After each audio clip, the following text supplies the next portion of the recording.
तारीख 12 अगस्त 2024, समय 12 और 13 अगस्त की दरमियानी रात, स्थान देहरादून का आईएस।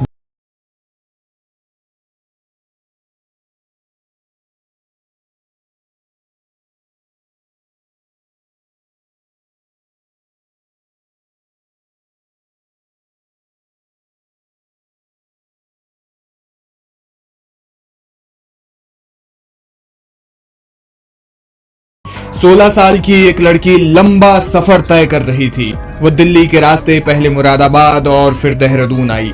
इस दौरान वो रोडवेज की बस में बैठी थी। बस लगभग खाली थी। हालांकि रोडवेज की बसों में शीशे से आर पार देखा जा सकता है और देहरादून अपराध के नजरिए से थोड़ा सुरक्षित शहर माना जाता है। शायद यही सोचकर वो लड़की बस में बैठी रही। रोडवेज एक स्थान पर खड़ी थी। लड़की को अकेला देखकर बस के ड्राइवर धर्मेंद्र सिंह और कंडक्टर देवेंद्र की नीयत डोल गई। दोनों ने सरकारी बस में ही उस मासूम को नोच डाला। इसके बाद दूसरी बस के ड्राइवर राजपाल राणा और उसके साथी रवि को इसका पता चला, लेकिन मासूम को बचाने के बजाय उन्होंने भी इस मौके का फायदा उठाया और उन दोनों ने भी 16 वर्षीय लड़की के साथ बारी बारी से दुष्कर्म किया। इस दौरान बस अड्डे पर खड़े एक कैशियर राजेश सोनकर को इसका पता चला और बेखौफ कैशियर भी इंसान से भेड़िया बन गया और मासूम के साथ कुकृत्य को अंजाम दिया। बारी बारी से 5 लोगों ने एक ही समय पर एक ही लड़की को गिद्ध की मानिंद नोच डाला। 5 लोगों से वो क्या लड़ती और कैसे खुद को बचाती। इस पूरे घटनाक्रम के बाद लड़की जैसे तैसे बाहर निकली। आधी रात को आईएसबीटी के मैगी पॉइंट पर गार्ड ने लड़की को संदिग्ध परिस्थिति में देखा। गार्ड ने तुरंत चाइल्ड हेल्पलाइन में फोन किया। इस दौरान गार्ड ने वहां एक अन्य व्यक्ति को भी देखा। चाइल्ड हेल्पलाइन की टीम ने लड़की को रेस्क्यू किया। पुलिस के मुताबिक लड़की की मानसिक हालत घटना के बाद ठीक नहीं थी।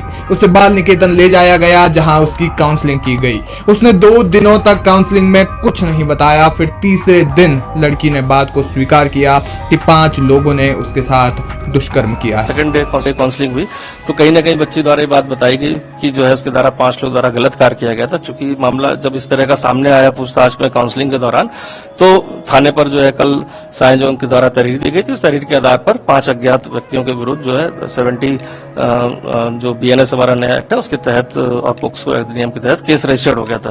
क्योंकि बिटिया से जब इस जानकारी के बारे में घटनाक्रम कहाँ का हो सकता है, जो हमारी स्पेशल टीम जो महिला अधिकारियों की बनाई गई, तो उसके बाद फिर पता चला कि घटनाक्रम जब वो बस से दिल्ली से बस से आई थी तो घटनाक्रम बस का था।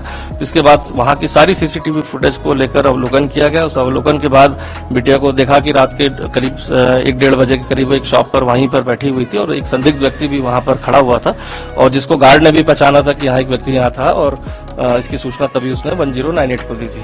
तो इसके आधार पर संदिग्ध व्यक्ति को जब हमने ट्रैक डाउन किया और आसपास के लोगों से जानकारी करी तो पता चला वह दिल्ली और देहरादून के बीच में जो बस चलती है उसका ड्राइवर था।